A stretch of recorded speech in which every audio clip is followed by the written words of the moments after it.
Okay. Assalamualaikum warahmatullahi wabarakatuh. Kepada pelajar-pelajar cikgu sekalian, hari ini cikgu akan mengajar sejarah tingkatan 2, iaitu bab 4, agama, kepercayaan dan keunikan warisan masyarakat kerajaan Alam Melayu. Kalau sempat kita habiskan keunikan warisan masyarakat kerajaan Alam Melayu ni lah. Okey, seterusnya. Okey, kita masuk kepada agama, kepercayaan dan keunikan warisan masyarakat kerajaan Alam Melayu. Okey, dalam bab ni terdapat 2 perpuluhan, iaitu agama dan kepercayaan. Yang kedua, keunikan warisan masyarakat kerajaan Alam Melayu. Okey, kita pergi kepada agama dan kepercayaan. Kepercayaan awal penyebaran agama Hindu, Buddha dan Islam sebelum abad ke-15 dan perkembangan agama. 4.2 kita tengok pada sistem pemerintahan beraja, kebijaksanaan pemerintah, kegiatan ekonomi, perkembangan sosial budaya dan amalan beragama. Okey, seterusnya. Okey, agama dan kepercayaan. Pada bab ini pelajar-pelajar akan dapat menerangkan agama dan kepercayaan masyarakat pada kerajaan Alam Melayu. Okey, seterusnya.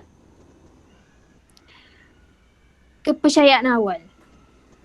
Masyarakat kerajaan Alam Melayu ni memiliki agama dan kepercayaan yang memberikan panduan dalam kehidupan.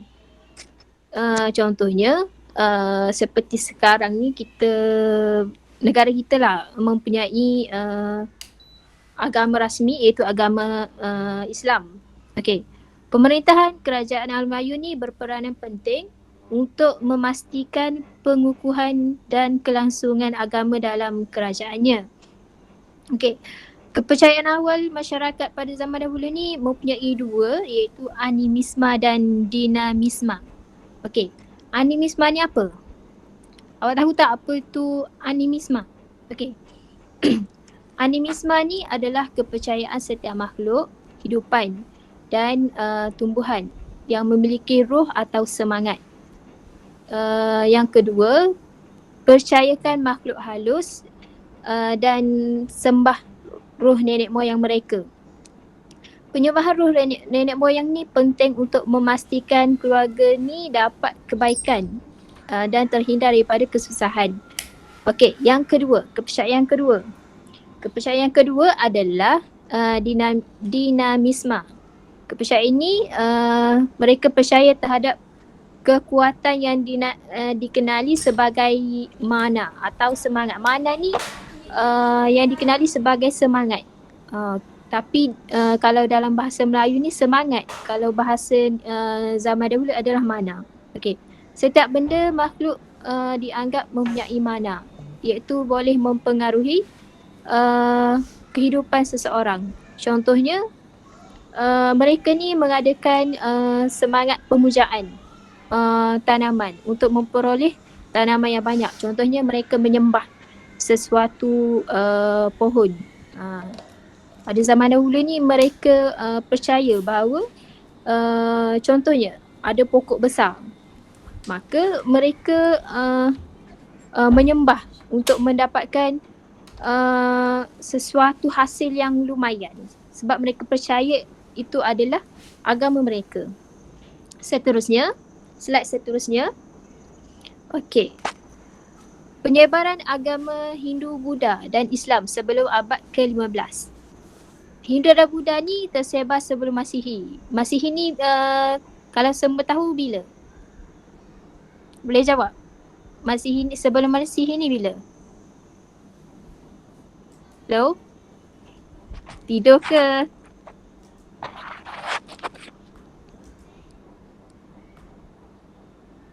Okey. Tak tahu cikgu, tak ingat. Okey, sebelum Masihi ni, sebelum berlakunya penghijrahan ataupun tahun Islam, tahun Nabi. Macam tu. Okey. Masihi ni mempengaruhi kehidupan masyarakat kerajaan Funan, Champa, Sriwijaya, Angkor, Majapahit, Kedah Tua dan Gangga Negara. Manakala agama Islam ni tiba di Kerajaan Melayu pada abad ke-7. Islam seterusnya tersebar dan diamalkan dalam Kerajaan Melayu seperti Champa, Majapahit, Kedah dan Pasai. Hindu dan Buddha ni ketiga-tiga agama ni tersebar ke alam Melayu berkait rapat dengan peran mubalih pemerintah dan perkembangan perdagangan antarabangsa. Mubalih ni apa? Okey, mubalih ni golongan-golongan yang beragama, yang beragama tinggi, macam syekh macam tu. Okey. Seterusnya aspek kehidupan yang mendapat pengaruh budaya Hindu dan Buddha ni masih diamalkan dan disesuaikan dengan agama Islam seperti sistem pemerintahan, bahasa, persuratan dan seni bina. Okey, slide seterusnya. Okey, perkembangan agama.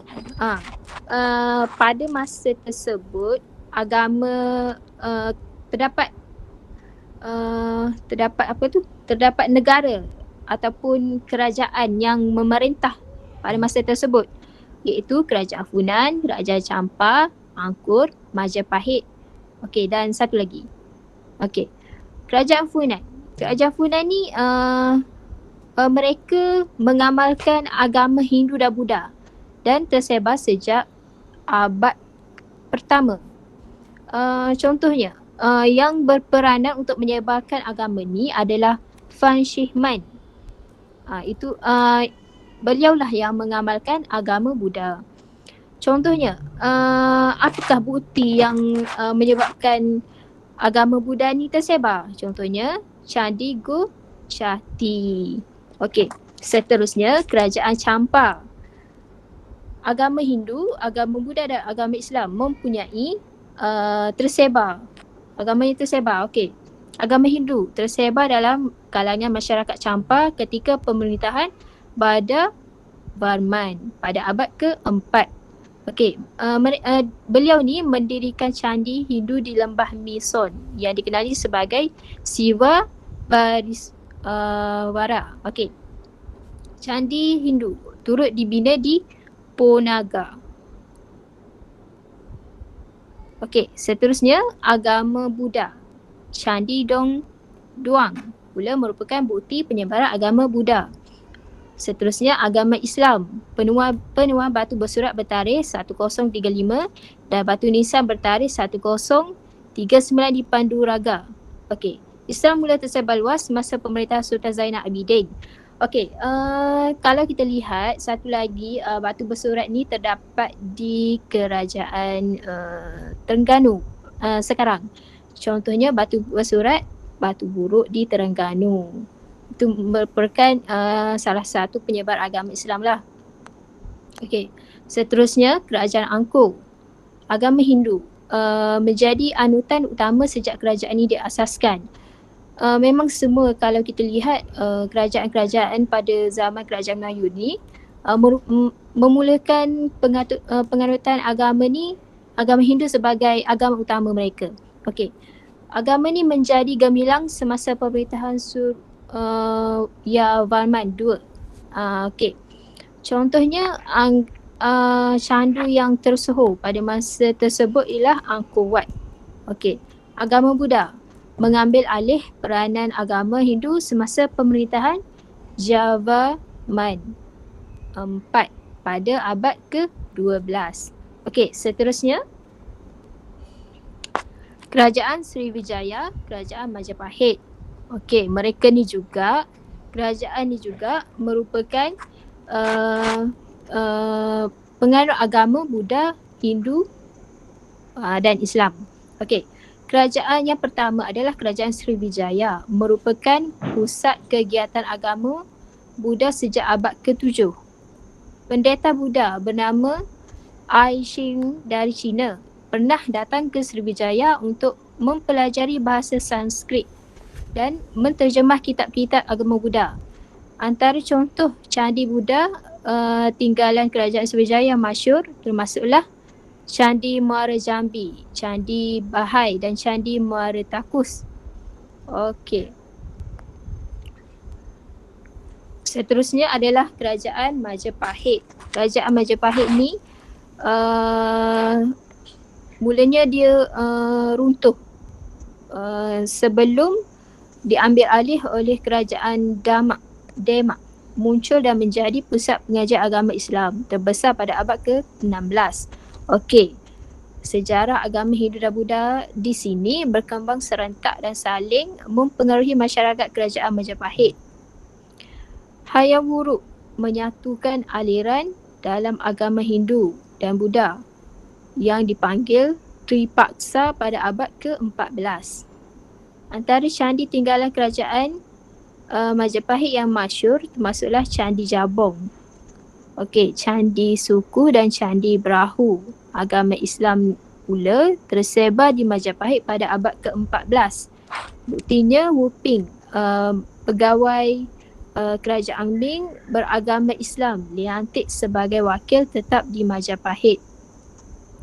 Gang Eng Chow, pegawai yang beragama Islam juga pernah dilantik sebagai ketua kaum di Tuban, kota pelabuhan Majapahit. Okey, seterusnya perkembangan agama. Kita lihat perkembangan agama. Okey. Perkembangan agama dibawa juga oleh Kerajaan Gangga Negara. Okey, masyarakat Kerajaan Gangga Negara ni menganut agama Buddha. Dibuktikan dengan penemuan arca-arca Buddha di Lembah Kinta. Lembah Kinta ni di Kedah. Okey, turut ditemui patung Buddha. Arca-arca Buddha ni bertarikh pada abad ke-6 hingga 9 Masihi. Okey, seterusnya Kerajaan Kedah Tua. Kerajaan Kedah Tua, agama Buddha ni telah diamalkan sejak abad ke-5, menjadi anutan utama kerajaan masyarakat kerajaan tersebut. Okey, agama Hindu turut tersebar selepas agama Buddha. Agama Islam mula menerima pengaruh Islam pada abad ke-12. Pemerintah Kedah yang ke-9 iaitu Maharaja Deba Raja Dema Daung telah memeluk agama Islam pada tahun 1136. Okey, sekejap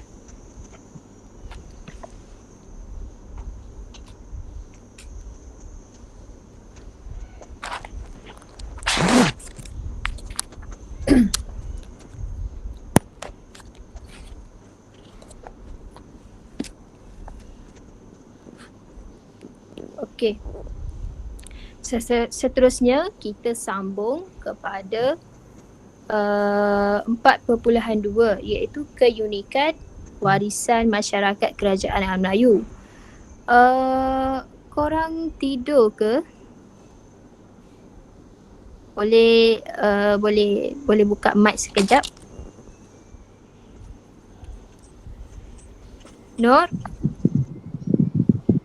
Faham tak? Faham cikgu.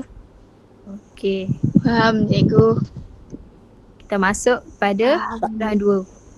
Okey, masuk pada perpuluhan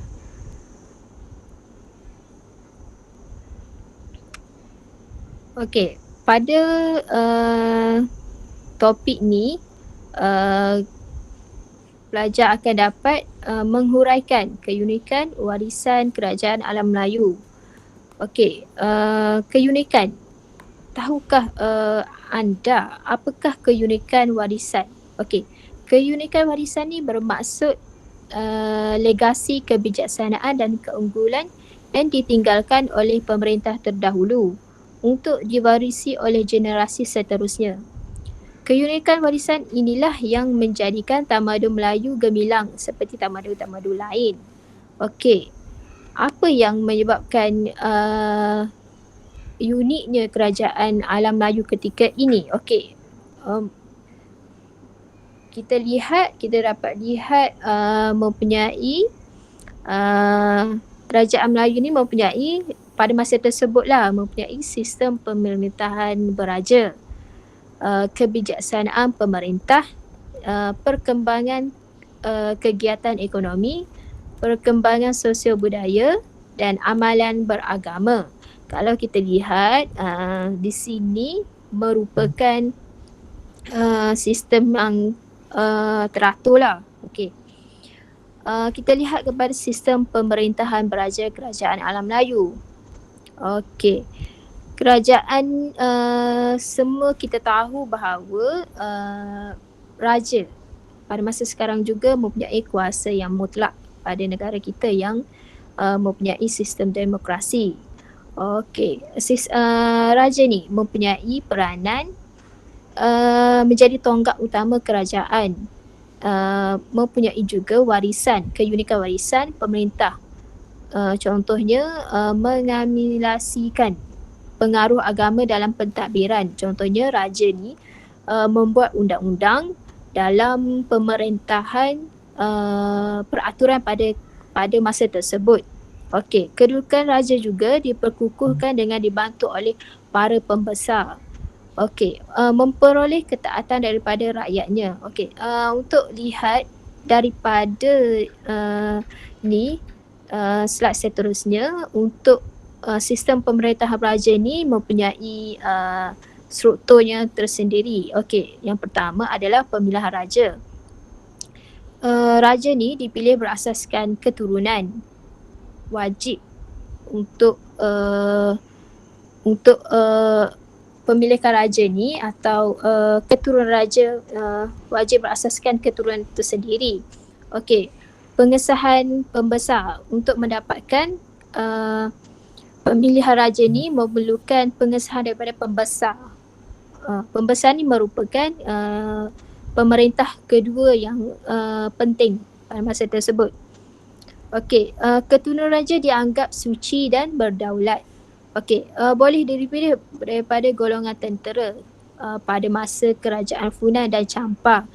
Wanita keturunan raja ni boleh dilantik sebagai pemerintah pada kerajaan Majapahit. Pada masa sekarang ni pada Malaysia lah,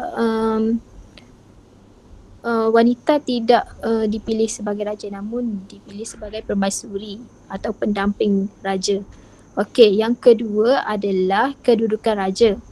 Semasa pengaruh Hindu dan Buddha, raja dianggap sebagai titisan dewa dan mesti dihormati.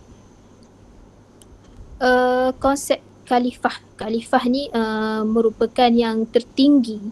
Okey, raja-raja sentiasa ditaati. Okey, mana-mana individu yang ingkari raja dianggap mengingkari Tuhan. Okey. Seterusnya, golongan pemerintah.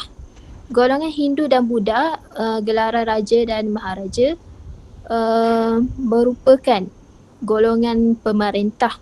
Kedatangan Islam pada masa tersebut membuatkan raja ni mendapat gelaran sultan. Gelaran raja, raja di gunung dan raja di maharaja pulau untuk gambarkan kebesaran kuasa. Terdapat juga golongan raja yang diberi gelaran ikut identiti dan keunikan kerajaan. Contohnya pada masa kerajaan Funan, Champa, Angkor, Sriwijaya dan menggunakan gelaran Sanskrit. Okey, seterusnya kebijaksanaan pemerintah. Okey, golongan yang kedua, golongan pemerintah. Okey, yang pertama, memilih dan membangunkan pusat pemerintahan. Okey, pemerintah memilih lokasi yang strategik, pesisir pantai dan lembah sungai, menggunakan alam sekitar untuk kegiatan pertanian seperti bercucuk tanam. Okey, sungai ini menjadi sebagai laluan pengangkutan utama pada masa tersebut. Tempat yang menjadi laluan antarabangsa timur dan barat seperti pelabuhan Funan dan Palembang di Sriwijaya. Okey, golongan pemerintah ni memainkan, di sini kita dapat lihat bahawa golongan pemerintah ni memainkan peranan penting dalam untuk membangunkan dan memilih pembangunan pusat kerajaan. Okey, yang kedua, menjalinkan hubungan diplomatik. Pemerintah menjalinkan hubungan diplomatik yang berterusan bagi menjamin kemakmuran kerajaan.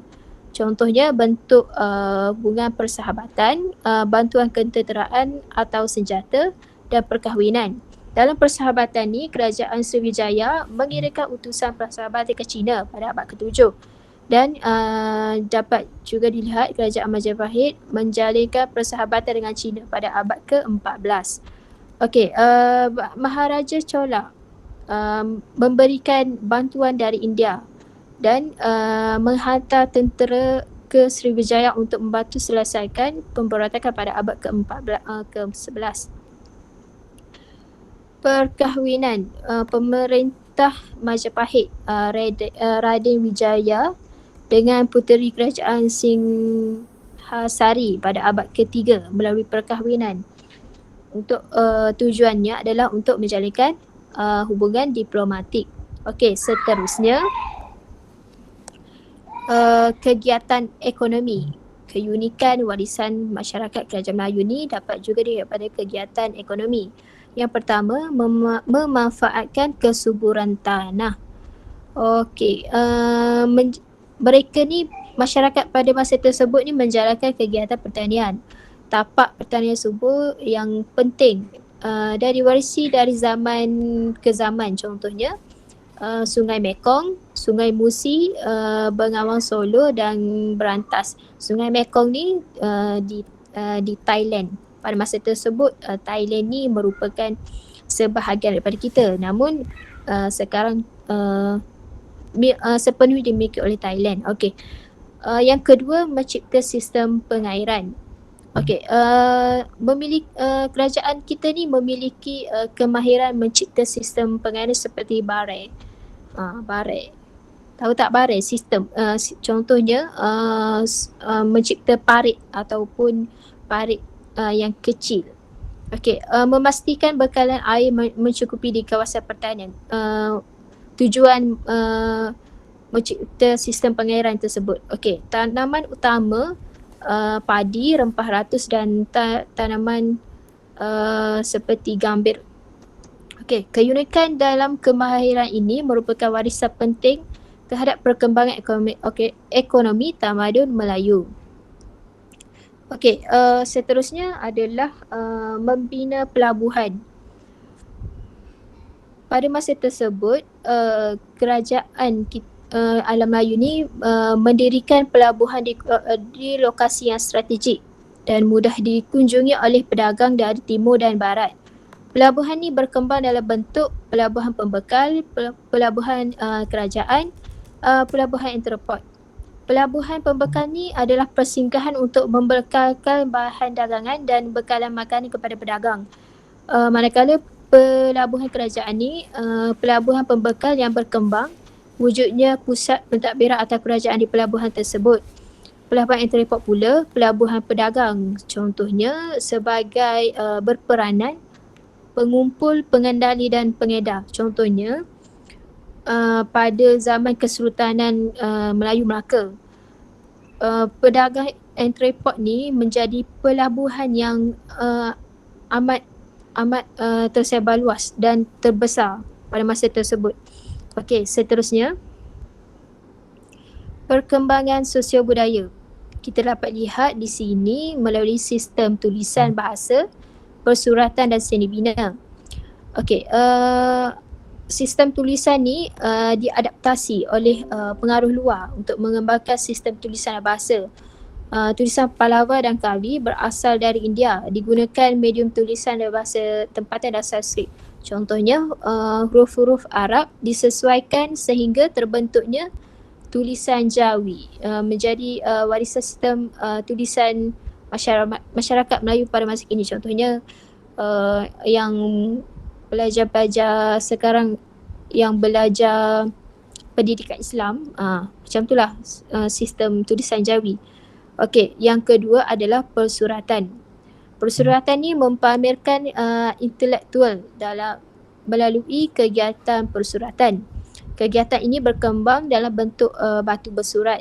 Lahirnya karya-karya dalam bentuk manuskrip. Contohnya keunikan ni diwarisi dan diteruskan oleh kerajaan Melayu. Okey, seni bina. Seni bina ni merupakan keunikan yang menjadi warisan kerajaan Alam Melayu. Seni bina ni juga dihasilkan bagi memudahkan kehidupan, contohnya untuk kegiatan pertanian, pelayaran, perdagangan dan keagamaan. Contohnya keagamaan ni mereka untuk pergi menyebarkan agama Islam. Okey, seterusnya kehidupan di pesisir pantai dan lembah sungai melahirkan pertukaran-pertukaran kapal yang handal. Contohnya yang cikgu bagi tahu tadi, seperti kerajaan Kesultanan Melayu Melaka. Okey, slide seterusnya. Amalan beragama. Yang pertama, mengamalkan sifat terbuka dalam amalan beragama. Kepercayaan awal disesuaikan dengan penyebar agama melalui agama Hindu dan Buddha. Islam ni juga tersebar secara aman dan kesannya keunikan warisan masyarakat kerajaan alam ini tergambar melalui pelbagai anggota agama. Contohnya, sebahagian masyarakat kerajaan Champa dan Angkor menganut agama Hindu, sebahagian menganut agama Buddha dan pada masa yang sama menganut agama Islam.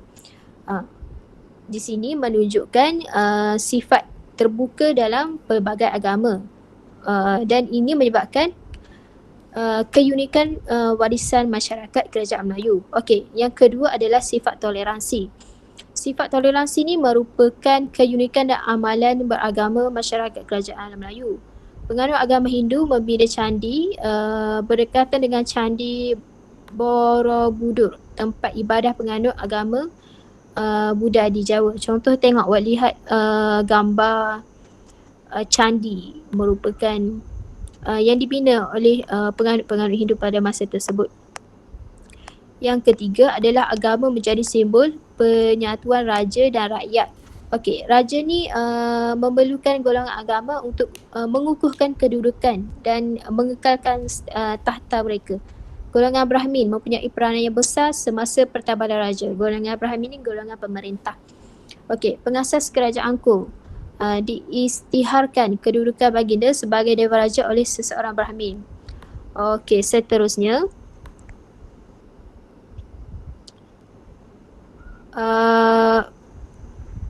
Dalam amalan beragama ni juga kita lihat golongan agama. Golongan agama ni diberi tempat dan status istimewa dalam kerajaan. Contoh, kalau kita lihat sekarang golongan agama ni memang mempunyai status yang tinggi.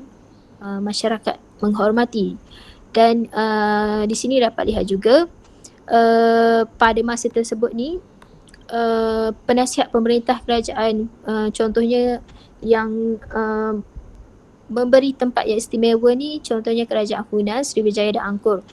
Dan warisan ini juga diteruskan sehinggalah sekarang. Okey. Candi besar, lambang keagungan sesebuah kerajaan. Okey, buktinya dengan binaan Candi Borobudur ni, Angkor Wat, Candi Prambanan dan Candi Muara Jambi. Candi ni menjadi institusi agama. Contohnya lambang. Kalau kita sekarang adalah masjid, tapi pada masa tersebut macam candi ni lah, sebab bukannya semua golongan Islam tapi agama campur. Okey, penyebaran agama Islam yang keenam. Okey, masjid dibina sebagai pusat ibadah, pendidikan dan kebajikan. Masjid ni pada masa tersebut dijadikan sebagai tempat ibadah, pendidikan dan kebajikan. Kalau sekarang masjid dijadikan masjid untuk jadikan sebagai pusat ibadah saja, tidak termasuk pusat pendidikan. Kalau pendidikan sekarang adalah sekolah. Okey, keunikan sistem pendidikan Islam melalui institusi pondok, contoh pondok, madrasah merupakan contoh daripada kerajaan alam Melayu sehingga digunakan pakai pada kerajaan pada masa kini. Okey, seterusnya. Okey, maka habislah tajuk kita pada tingkatan apa kita belajar hari ni, tingkatan 2 bab 4. Okey, untuk lihat, untuk cikgu lihat apakah awak semua ni faham ataupun fokus, cikgu ingin bertanyakan soalan. Okey. Untuk mengukuhkan lah. Okey, siapa yang nak jawab dulu? Soalan pertama. Ifti.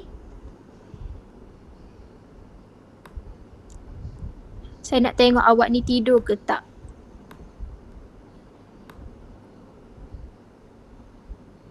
Hello? Nombor 1. Nombor 1. Siapa yang jawab ni? Nur.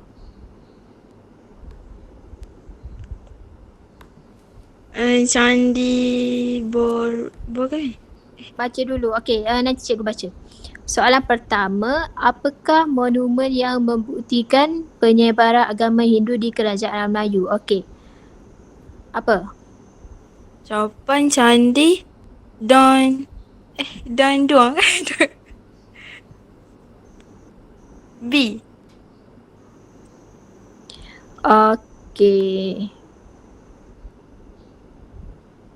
Candinya adalah tidak tepat. Sebenarnya yang jawapannya adalah Candi Borobudur. Okey.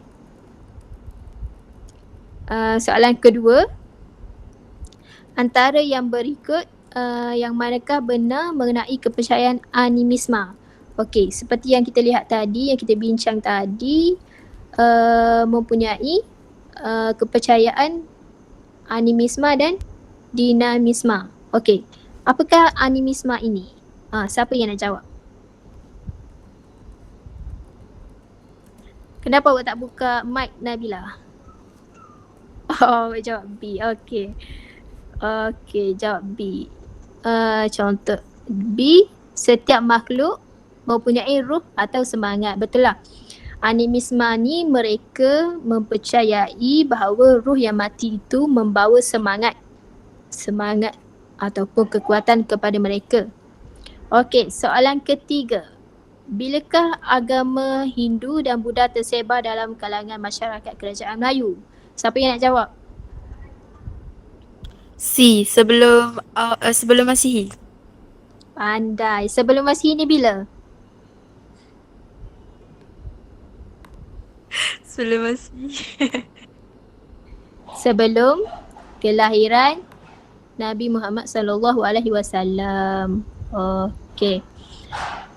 Soalan nombor 4. Antara berikut, yang manakah merupakan aspek kehidupan masyarakat alam Melayu? Menerima pengaruh Hindu dan Buddha dan disesuaikan dengan Islam. Siapa yang nak jawab? A. Apa tu? Persuratan.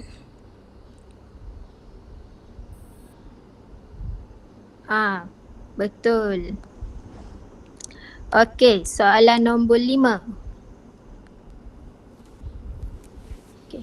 Apakah faktor berlakunya penyebaran agama Hindu, Buddha dan Islam ke tanah Melayu, ke alam Melayu? Okey, siapa yang nak jawab?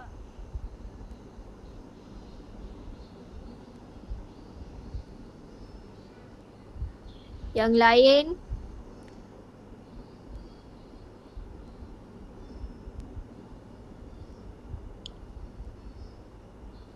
Lima D. Apa? 5D? 5D. Perkembangan perdagangan antarabangsa. Betul. Perkembangan perdagangan antarabangsa. Faktor-faktornya. Selain itu juga faktor-faktor persuratan, seni bina yang mempengaruhi perkembangan dan penyebaran agama Hindu, Buddha dan Islam. Okey. Apakah soalan ke-6, apakah bukti Islam tersebar di Majapahit sejak abad ke-14? Jawapannya betul, Maharaja Tebar Raja 2 memeluk Islam. Okey, soalan ke-7. Bagaimanakah kedudukan raja diperkukuhkan dalam sistem pemerintahan beraja Kerajaan Alam Melayu?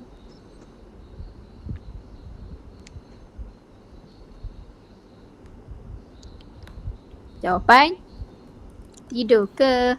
Jawapan A. Jawapan Pembesar. A. Seorang-seorang Pembesar. apa? Pembesar membantu pemerintahan raja. Betul. Yang menunjukkan pembesar membantu pemerintahan raja. Kalau kita ingat tadi, bagaimana kedudukan raja diperkukuh. Okey, raja yang pertama, pembesar. Pembesar ni golongan Brahmin yang menyokong kedudukan raja pada masa tersebut dan juga menganggap raja ni suci. Kalau derhaka, masuk neraka. Okey, yang ke-8, soalan terakhir. Masyarakat kerajaan alam Melayu memiliki kemahiran yang tinggi dalam apa? Dalam Mahir keunikan tanam. kemahiran bercucuk tanam. Betul. Kalau kita lihat soalan ini juga dalam keunikan warisan kerajaan Melayu, iaitu masyarakat alam Melayu ni memiliki kemahiran yang tinggi dalam membuat kapal bercucuk tanam, membuat ilmu kemahiran membina kapal dan sebagainya. Okey. Cikgu rasa setakat ini sahajalah pelajaran kita pada kali ini. Dan untuk mengukuhkan lagi untuk mengukuhkan lagi kefahaman pelajar sekalian, cikgu ingin pelajar membuat satu bentuk PowerPoint yang menerangkan apa yang kamu dapat daripada penerangan cikgu tadi. Okey. Semua memberikan kerjasama yang baik, mendengar, dan daripada jawapan yang pelajar bagi tadi menunjukkan korang ni fokus. Okey, setakat ini sahajalah perkongsian cikgu, dan korang bolehlah keluar betulkan makan angin ke, jalan-jalan ke.